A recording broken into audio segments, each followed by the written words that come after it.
Welcome to the deep dive. Today, we're ditching the usual guides. Oh. We're plunging into Hartford, Connecticut. Oh, Hartford. Okay. We're using MSN's 12 best things to do in Hartford as a starting point, but, the goal is deeper. Right. Find the really compelling stuff. Exactly. What makes it tick? Well, it's not just any city. It's the capital of Connecticut, right on the Connecticut River. Population's just under 120,000. And old. Really old. One of the oldest U.S. settlements. Yeah, goes back to 1636. Wow. Plus, it's got this industrial past. Colt manufacturing was based there. The gun maker. That's the one. And our source, MSN, actually says you need like a good 3 days to really see it properly. 3 days just to get started. Okay, that sounds promising. It does.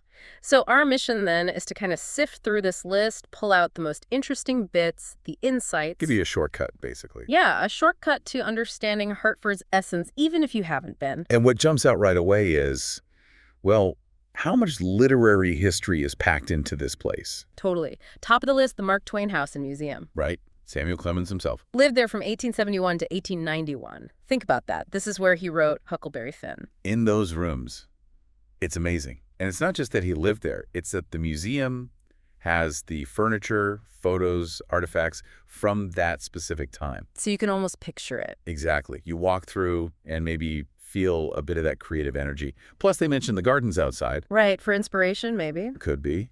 And then, not far off, you've got the Stowe Center for Literary Activism. Harriet Beecher Stowe. Uncle Tom's Cabin. The very one. But this place isn't just a preserved house, right?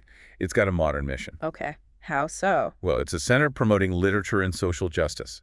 It uses Stowe's life, her writing. To connect to bigger issues. Yeah, like the women's rights movement in the 19th century, the history of enslavement, big topics. And the house still has her stuff. Furniture, art. Original items, yeah. It connects you directly to that era. So you've got Twain and Stowe, these massive literary figures, right there in Hartford. Shaping American thought, sparking change. It's quite the literary hub. Definitely. It feels like stepping into a history book almost. But Hartford's history isn't just about writers, is it? It seems broader. Oh, for sure. It ties into the state's history, the nation's history.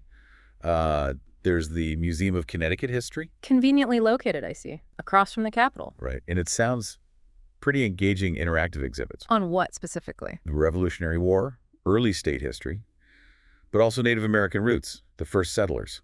Covers a lot of ground. Interactive is good. Makes it stick. And the state capitol building itself. Sounds impressive. Oh, yeah. Built back in 1879. What's it made of? Local stuff. New England granite and marble. And get this, it's valued now at over $200 million. Wow. That's a statement. It really is. It speaks to, the building's enduring importance.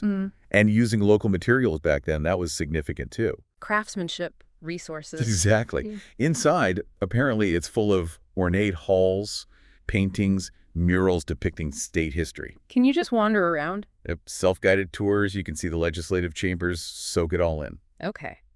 Now, the source mentions heading just south to Wethersfield. Yeah, less than 10 minutes away.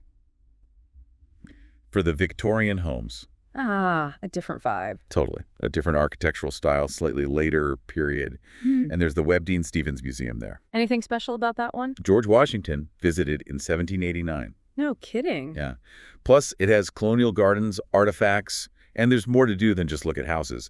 There's a 3-mile heritage walk. Oh, nice. And a historic cove warehouse where you can even rent kayaks. So it's history you can interact with. Pretty much. Active history. All right, so history is clearly huge in Hartford, but what about arts and culture? Oh, it's definitely got that covered too. The Wadsworth Atheneum Museum of Art, for starters. That sounds familiar. Isn't it quite old? One of the oldest and largest art museums in the U.S., yeah. What kind of art are we talking? A huge range. Big names like Andy Warhol, Salvador Dali, Monet. Wow. But also contemporary stuff, Yeah. American pottery, and interestingly, a large collection of Colt firearms. Wait, firearms in an art museum? I know, right? It's unexpected. Kind of fascinating, though.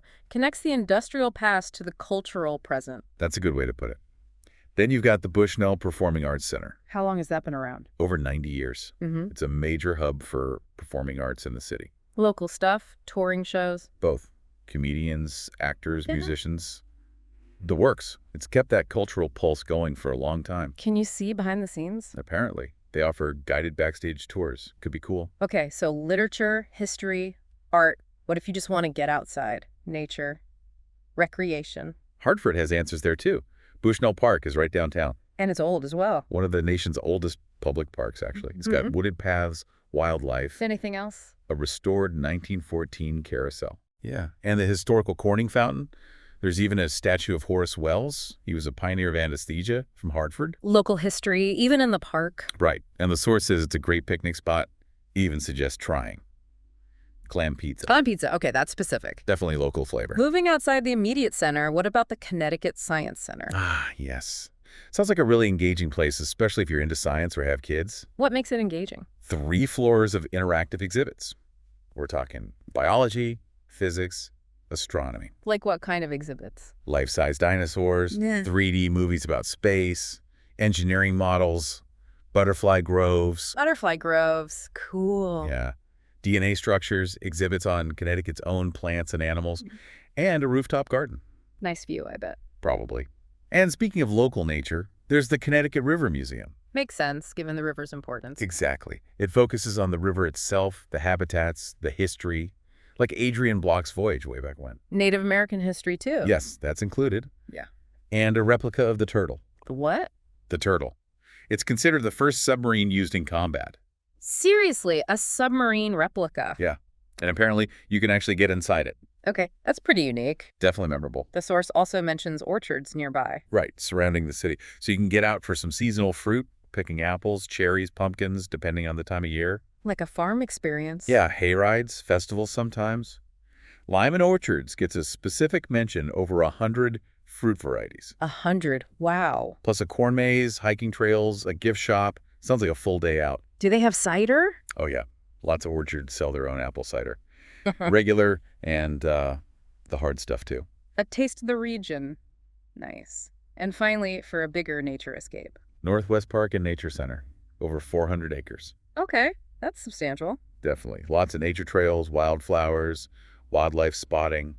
It seems like a real immersion in nature. Is it just trails? No, they do events, too. Live music, like a coffeehouse concert series. Yeah. And even the county fair. So it's a community space, too. Seems like it. Animals, music, food, family stuff, blends recreation and culture.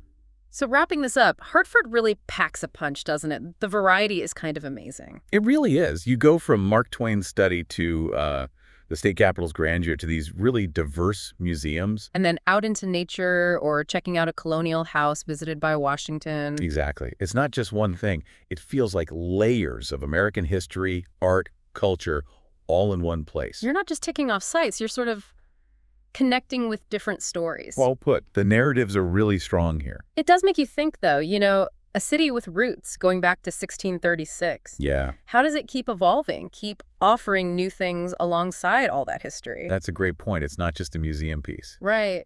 Makes you wonder what other stories, what hidden gems you might find if you really spent time there beyond this list. Always more to discover, I guess. Definitely something to think about. Well, thanks for joining us on this deep dive into Hartford.